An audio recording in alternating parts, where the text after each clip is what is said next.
intelectuales oficiosos le insisten constantemente, le preguntan constantemente a López Obrador si va a aceptar los resultados de las elecciones. Esta pregunta es una pregunta muy tramposa, porque obviamente implica aceptar de antemano resultados de un hecho que no se ha producido. Y el problema que tenemos en México es que las elecciones históricamente, esto ustedes lo saben perfectamente bien, siempre han estado manchadas por la duda. Para ser más claros, es decir, en México tenemos un historial de fraudes electorales ininterrumpido, desde las primeras elecciones que se celebraron en el país en 1823 hasta la fecha. Este historial, es decir, esto implica que hay una cultura del fraude electoral muy arraigada. Este solo hecho obliga a pensar pues, que estas elecciones tampoco van a ser limpias.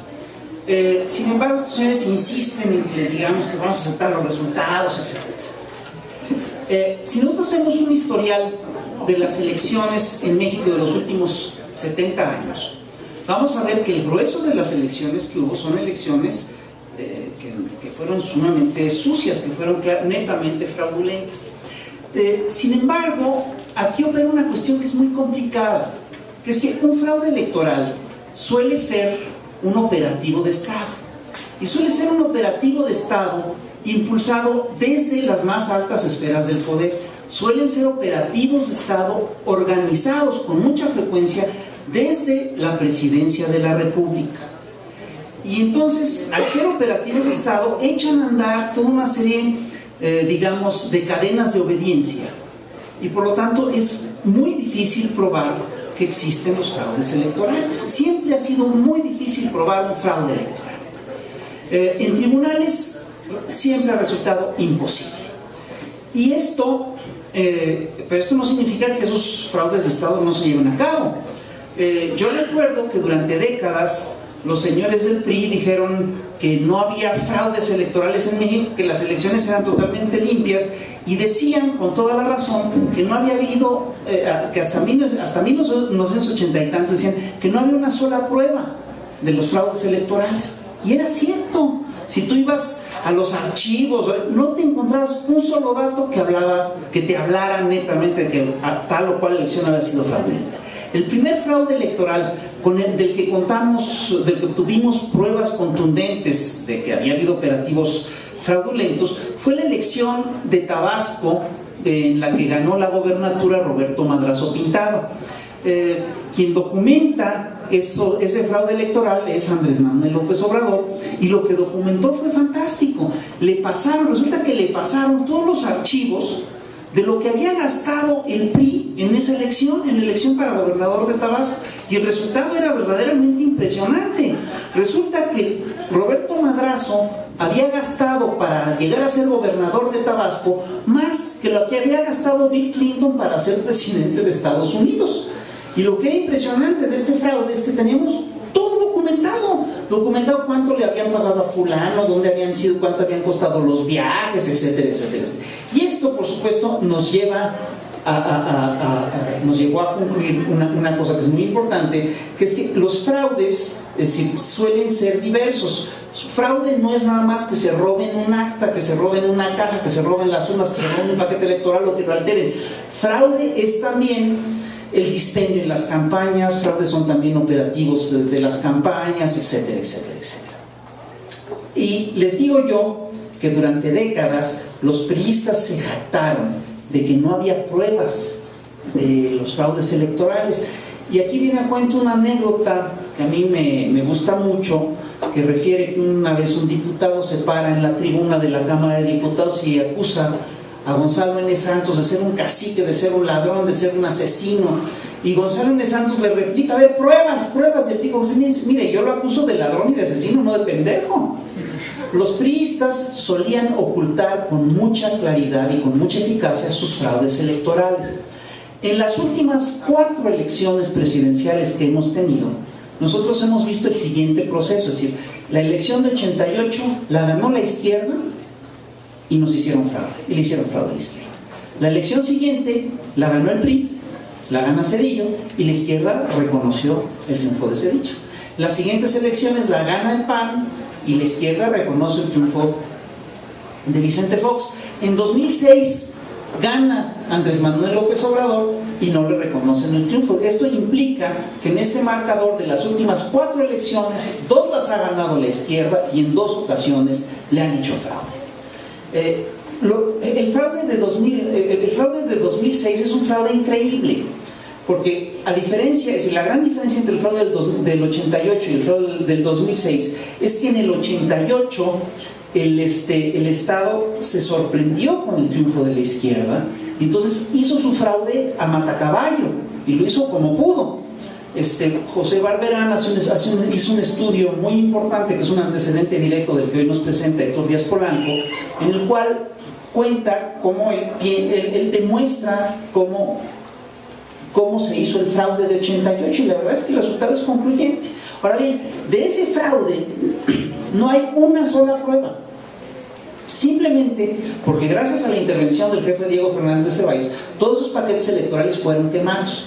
No tenemos, a pesar de que podemos tener la certeza de que hubo un fraude, no tenemos una sola prueba de que hubo fraude electoral en 1988.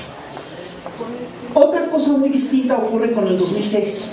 A los panistas sí podemos acusarlos de haber hecho fraude electoral y de ser muy pendejos. ¿Se acuerdan? Aquel priista lo acusaron de ladrón, pero no de pendejos. Nosotros vamos a acusar de ladrones y de pendejos, porque además de todo dejaron un montonal de pruebas del fraude electoral. Este fraude electoral del 2006 es, sin lugar a dudas, el fraude más documentado de la historia de México. Y lo que es increíble es que cada día nos llegan nuevas pruebas de cómo se hizo el fraude. A grandes rasgos les voy a platicar cómo fue la cosa. Primero hicieron toda una serie de operativos. Primero trataron de evitar que López Obrador llegara a las boletas mediante un juicio totalmente político, totalmente amañado, que es el juicio del INSI. La historia es fantástica. Acusan a López Obrador y de haber construido un camino para llegar a un hospital y que violó y que un juez pidió que se pararan las obras y que López Obrador no las paró y entonces lo acusan de desacato y por lo tanto lo querían sacar. Si tú revisas el juicio te das cuenta que era un juicio totalmente ilegal, es decir, no tenía sustento legal. Bueno, como eso no le salió y López Obrador salió fortalecido electoralmente de aquel juicio de desafuero, entonces lo que hicieron estos señores es hacerle toda una serie de operativos mediáticos para bajarlo ante la opinión pública, y ya que lo bajaron ante la opinión pública hicieron toda otra serie de operativos operativos electorales reales para quitarle lo que les quedaba, lo que necesitaban quitarle para que Calderón ganara con 0.56%. El resultado de este procedimiento es una presidencia ilegítima, es una presidencia muy endeble. Y el resultado de eso tiene que ver, entre otras cosas, con la guerra de las drogas en las que nos metió Calderón.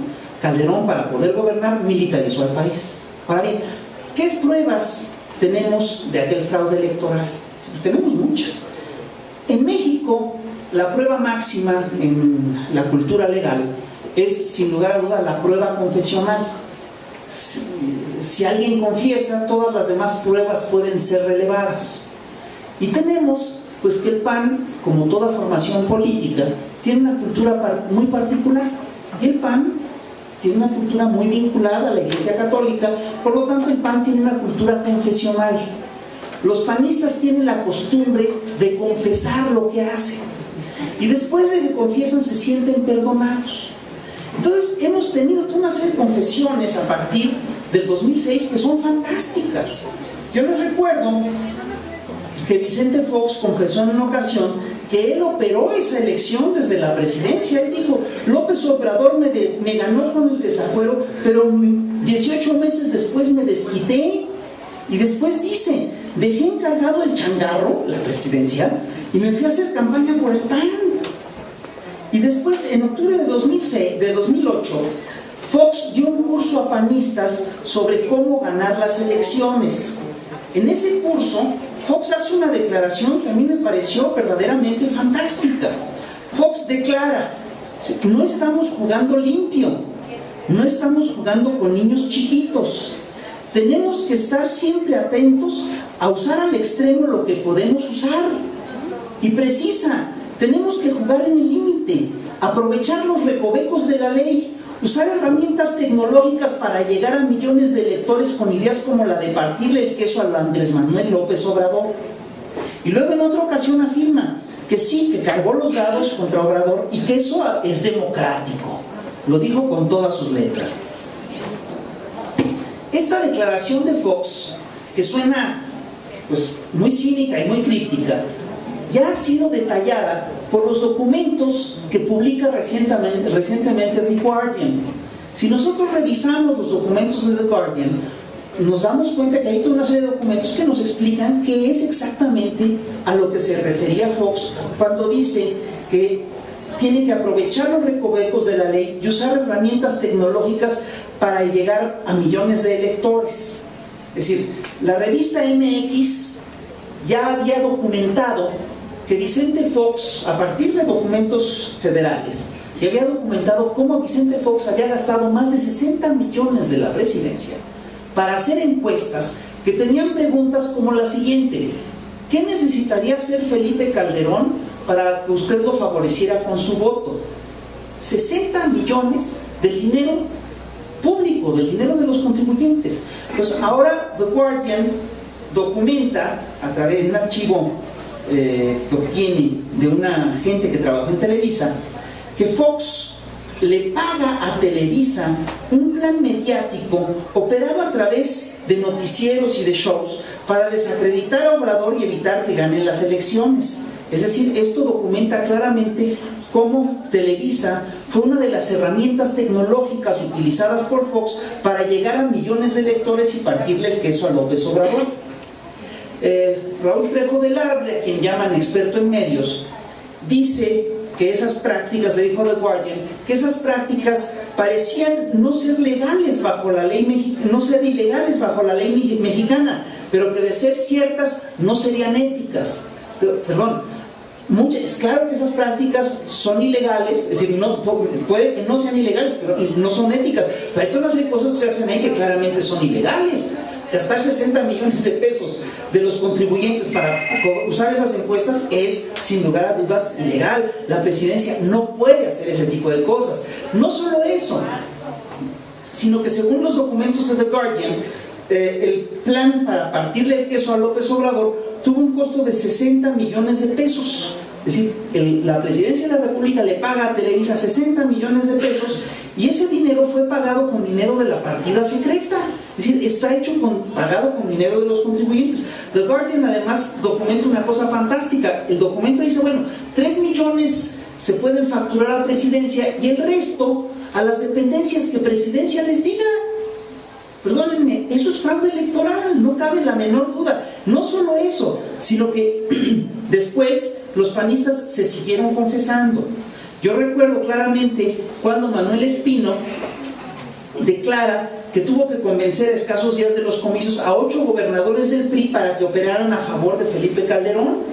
Eso es una confesión de cómo operaron el fraude. Y después la cinta esta en la que aparece el Bester Gordillo negociando el voto con el gobernador de Tamaulipas nos explica cómo fue esa negociación con los 8 gobernadores. Ella claramente le dice al señor: habla con Felipe y véndele lo que tienes. Y luego hay otra conversación grabada en la que Cerizola le habla al gobernador de Tamaulipas y le dice: manito, te sobregiraste, que nos diste más votos de los que nos esperábamos. Y el dato es muy interesante porque una de las cosas que se concluyen del libro de Héctor Díaz Polanco es que una parte muy importante de es decir, en esas elecciones el PAN no le quitó votos a la izquierda, le habrá quitado algunos, pero sobre todo le quitó votos al PRI. Negoció el PAN y el PRI, negociaron PAN y PRI para que una buena parte de los votos del PRI pasaran al PAN y eso le diera el triunfo a Felipe Calderón. Esto además se refuerza con otra denuncia que hacen los propios priistas. No, es que entramos en un régimen de cinismo y ahorita todo está cantado. En una ocasión en la que se pelean el PAN y el PRI en la Cámara de Diputados, primero César Augusto Santiago se para en la tribuna y dice que Felipe Calderón es espurio y que quién sabe qué. Y luego se para el hermano de Rubén Moreira, hermano del gran Moreira que defraudó al estado de Coahuila, se para y dice: no, los pactos se respetan, si gracias a uno de esos pactos está Calderón en la presidencia.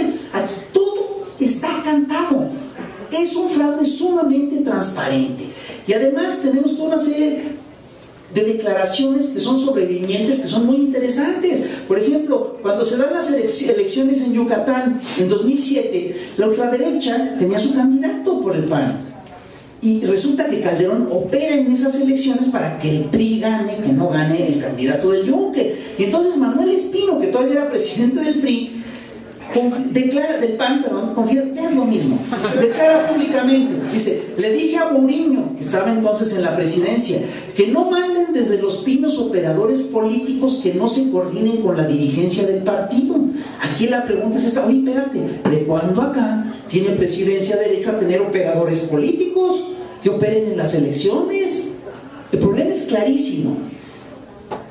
Es claro que las elecciones del 2006 fueron elecciones absolutamente fraudulentas. El libro de Héctor Díaz Polanco documenta además, refiere una serie de cosas que son muy interesantes. Él cuenta cómo se encuentra con un intelectual y le dice, oye, mira, el fraude electoral. Dice, ¿fraude? ¿Pero cuál fraude? Si yo no vi ningún fraude. ¿De dónde ves tú las pruebas del fraude? Entonces Héctor le empieza a contar, mira, aquí, acá, y hay este texto, y hay esta cosa.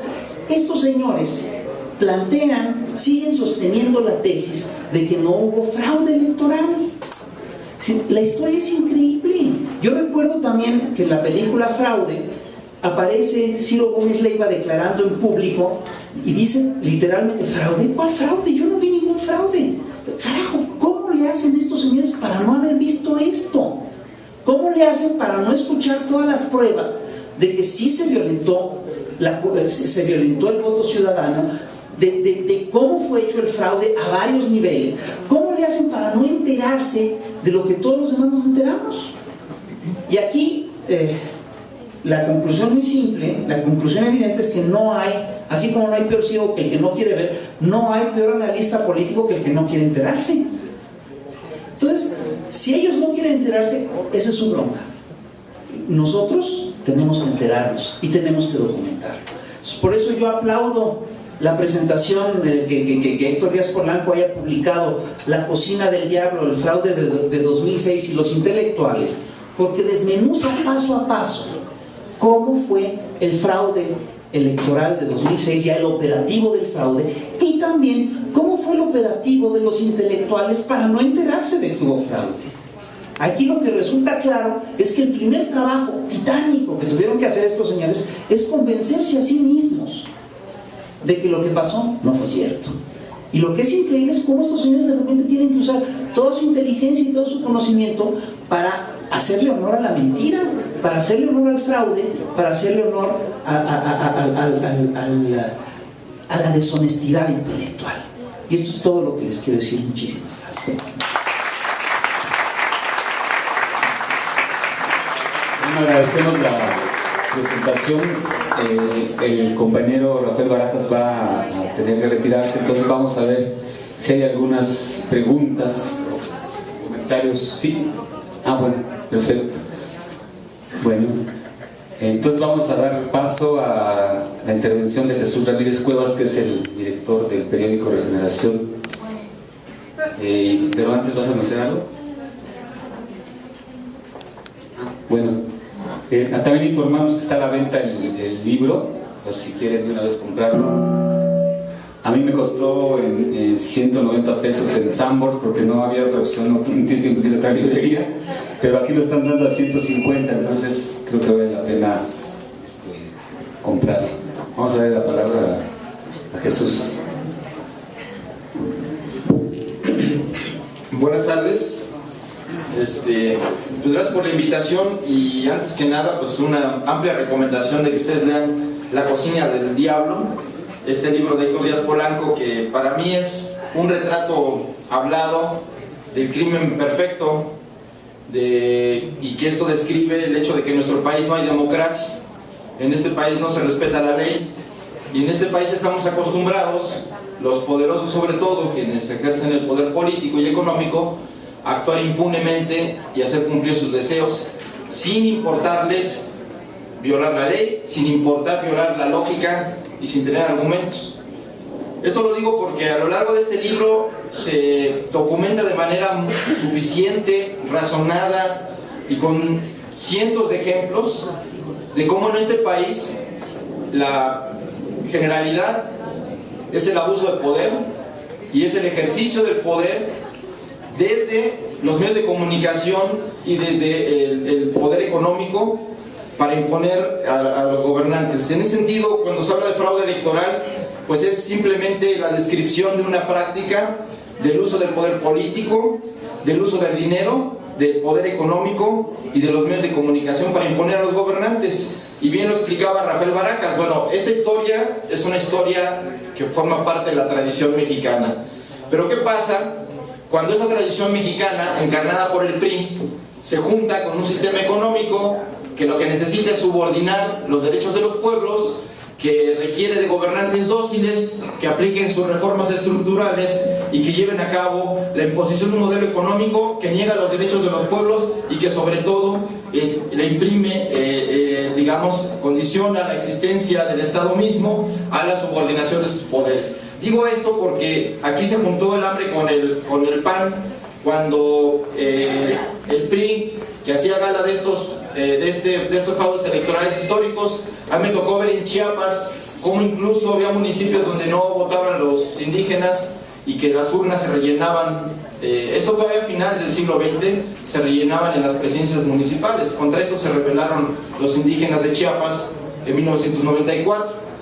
O sea que, y cuando estas prácticas a partir de Miguel de la Madrid y de Carlos Salinas, que es el que se entronizó en el poder mediante un fraude electoral, pues lograron, juntar dos procesos que hoy atraviesan nuestro país y que nos tienen, en una situación de emergencia nacional. Por un lado, un sistema político corrupto, un sistema político autoritario que, hace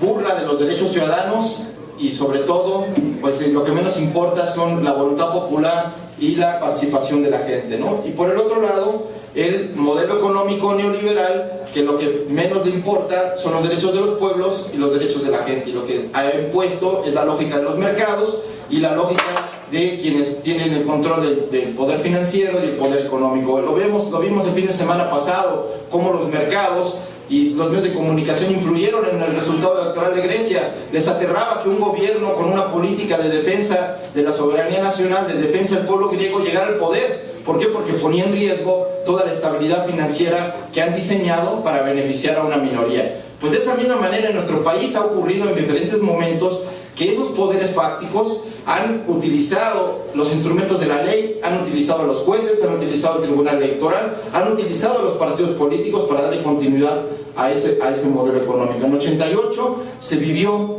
una especie de crisis nacional en la que un sector de la población se rebeló contra estos programas de ajuste y a través del voto venció, a los que encarnaban y representaban este modelo neoliberal, que era Carlos Salinas de Gortari. Sin embargo, pues se impuso por la vía de los hechos, con el poder de la televisión. No olvidemos que Televisa ha sido cómplice de la forma en cómo se opera el poder político en México. En 1968 fue cómplice de la matanza del 2 de octubre, silenció lo que ocurrió con el movimiento estudiantil, y a lo largo de todo el tiempo, 24 horas, aquel viejo programa que se convirtió en un símbolo de poder. En 1988 la principal consigna de la gente en la calle, y esto abarca a la gente de la izquierda y también de los panistas, era: no veas 24 horas. Se parecían al movimiento 132 que ahora está en las calles diciendo: no veas Televisa. Ha habido una construcción de una conciencia de cómo se ha impuesto, la voluntad de la minoría sobre los derechos de la gente, y uno de sus instrumentos ha sido la televisión. Entonces, Héctor Díaz Polanco describe en su libro cómo en 2006 todos estos factores se reunieron para impedir que la izquierda ganara en la elección, y a pesar de ello la izquierda ganó. Es decir, la gente votó mayoritariamente por la izquierda, pero utilizando el poder del Tribunal Electoral, el poder del IFE, controlado por consejeros que fueron elegidos, ya nadie se acuerda, pero en 2003 esos consejeros que hicieron esa elección fueron elegidos por el Baster Gordillo, hoy ya denostada hasta por el propio Cuadri, ¿verdad? Que ya se le quiere olvidar que es su entenado y casi su madrina. Y entonces, ¿qué es lo que estamos viendo? Pues una especie de instalación del cinismo en nuestro país, en el cual se viola la ley, pero al decir de las autoridades, al decir de los jueces, eso no afecta el resultado de la elección. Si uno como bien se describe en este libro, el Tribunal Electoral hizo una descripción de todas las irregularidades y de todas las maniobras que ocurrieron previas a la elección de 2006, durante la elección de 2006, y que están tipificadas como delitos electorales. Pero ¿cuál fue la conclusión del Tribunal Electoral? Describió cómo se hizo una guerra sucia contra el candidato de la izquierda, Andrés Manuel López Obrador. Describió cómo intervino, lo que decía Rafael Barajas, de cómo intervino Fox, y ahora con estos contratos que hizo con Televisa para atacar al candidato de la izquierda. Se documentó cómo se utilizó el presupuesto público para comprar los votos, tanto en el PRI, en el caso de los gobiernos estatales, como desde el gobierno federal, el PAN mismo, a través de Celesol, que por cierto estaba Josefina Vázquez Mota al frente de la Secretaría, y cómo se compraron votos. Está demostrado. Hay varios libros sobre este episodio, y bueno, en este libro se habla de todas estas resoluciones del tribunal, pero al final la conclusión del tribunal es, bueno, sí ocurrieron estas irregularidades, sí hubo violaciones a la ley, sí se maniobró para defraudar la voluntad popular, pero, cito comillas, no afectaron el resultado de la elección, ¿no? Entonces, al final de cuentas, sí se viola la ley, sí se destruye la democracia, pero en las conclusiones del Tribunal Electoral, que está por ley encargado de defender la voluntad popular y la certeza, la limpieza del proceso electoral, pues al final de cuentas admitió que esas ilegalidades pues eran válidas, digamos, dentro de su marco, ¿no? Entonces, lo interesante de La Cocina del Diablo es que paso a paso va describiendo cómo se utiliza la ley, cómo se utilizan los medios de comunicación, cómo los intelectuales, al servicio del poder, construyen una corriente de opinión para legitimar las ilegalidades. Por eso el dicho que describía Rafael Barajas de que, bueno, no hubo fraude porque yo no lo vi, eso describe perfectamente a nuestra clase política y a la mayor parte de los intelectuales de México, que están al servicio del sistema neoliberal, que están al servicio del PRI y del PAN, porque lo que están defendiendo al final de cuentas son sus intereses personales. Porque, yo lo describiría de la siguiente manera: cuando la izquierda comenzó en 1997 a tener posibilidades de asumir posiciones de poder aquí en la Ciudad de México, a nivel federal en el Congreso, y con vistas al gobierno federal de la Presidencia de la República, los mercados, Televisa, el Consejo Coordinador Empresarial, el Consejo Mexicano de Hombres de Negocios, el Fondo Monetario Internacional, el Banco Mundial, condicionaron el reconocimiento de ese crecimiento electoral de la izquierda, esa simpatía social, a un solo hecho, que era el respeto irrestricto al sistema económico. Si la izquierda no cuestionaba el sistema económico, nadie iba a cuestionar su desempeño electoral. Pero como a partir del 2000, y bueno, evidentemente no que surgió en el 2000, ha habido una serie de movimientos que han cuestionado, ya se vio en 88 mismo, este sistema neoliberal, que ha impuesto, una lógica mercantilista a todas las relaciones sociales, que quiere privatizar la educación, que quiere privatizar el petróleo, que quiere entregar los recursos naturales a las grandes transnacionales. Bueno, si ese modelo no es cuestionado, se decía entonces, incluso la Embajada de Estados Unidos, si alguna vez sucede que Wikileaks vuelve a poder dar a conocer cables de esa época, pues podríamos conocer cómo la propia Embajada de Estados Unidos estaba diciéndole a la izquierda del PRD: si ustedes no cuestionan el modelo económico, nosotros vamos a respetar su resultado electoral. Entonces, el tema central del fraude electoral, de la democracia y de la libertad de los pueblos es el tipo de sociedad que tenemos. Hoy dominada por valores mercantiles, hoy dominada por intereses económicos de una minoría que se sigue beneficiando. Estamos en crisis desde 2008 y sin embargo esa minoría sigue siendo cada vez más rica, y los pueblos cada vez, están entregando todos sus derechos sociales. Lo vemos en Europa, el desmantelamiento del estado de bienestar, vemos el desmantelamiento de la educación, de las pensiones, en fin. Entonces, lo que yo creo que este libro de Hectorías Polanco nos ayuda a entender es cómo la democracia y la libertad son dos valores sujetos al cambio, al cambio comercial, a las relaciones de cambio, porque si contradicen el mandato popular, el sentimiento de la gente, su manera de ejercicio de sus derechos, contradice el modelo económico, entonces se les aplica la ley, una ley ciega, sin argumentos, en la cual se les ilegaliza, se les criminaliza. Ya vemos lo que pasó en Atenco, hemos visto cómo ha pasado con otros movimientos sociales en México, que contradicen estos proyectos económicos y se les aplica la ley a la tabla. Pero aquellos políticos, aquellos empresarios, aquellos quienes se les agarra con las manos en la masa, dijéramos, cometiendo fraude, desviando recursos del presupuesto público, haciendo uso de la ley de manera fraudulenta para asignarse propiedades, patrimonio o contratos públicos de manera ilegal, no pasa nada. ¿Cuántos gobernantes hoy están acusados o exgobernantes del PRI acusados de vínculos con el narcotráfico y no pasa nada? ¿Cuántos funcionarios del gobierno de Fox y del propio Calderón están señalados por irregularidades, por fraudes, por maniobras y no pasa nada? Ninguno ha pisado la cárcel. Entonces estamos ante el uso discrecional de la ley frente a la sociedad. Entonces cuando, como dice no precisamente un pensador de izquierda radical, un pensador liberal, dice que hoy el capitalismo salvaje, el capitalismo actual neoliberal, sus principales amenazas son la democracia y la libertad. Cuando los pueblos creen en la democracia y creen en la libertad, atentan contra este modelo económico que ha reducido todo al interés de una minoría.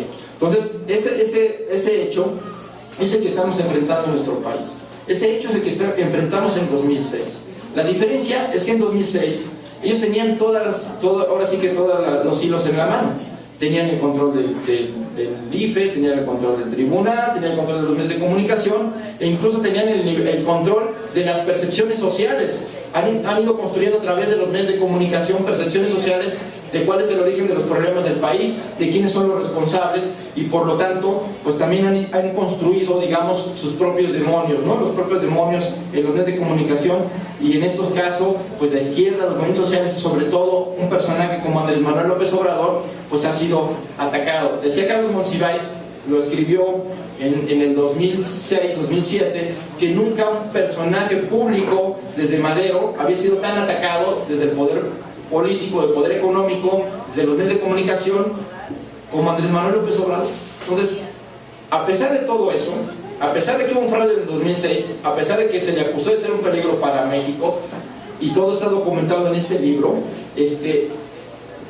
ha podido sortear el movimiento democrático, el movimiento popular y la figura de Andrés Manuel López Obrador, toda esa campaña, y hoy es un serio contendiente a la presidencia de la República. Y hoy podemos decir que a pesar de estas maniobras, a pesar de que tienen el control del Tribunal Electoral, a pesar de que tienen el control del IFE, a pesar de que tiene Televisa y TV Azteca el control y el monopolio del 92% de la televisión que llega a los hogares, a pesar de eso, hay una sociedad crítica, hay una sociedad, hay sectores de la sociedad consciente que no se están comiendo ni tragando el cuento. Esto es un hecho político central y el movimiento 132 es un actor que está expresando este síntoma, un síntoma de rebelión social frente a este control que está ejerciendo desde el poder esta minoría oligárquica. Hemos visto cómo ya incluso las encuestas que nos han querido inducir o llevar a pensar a la mayoría de la población de que esta elección ya está ganada y está decidida en favor del candidato del PRI, tengan cada vez menor credibilidad.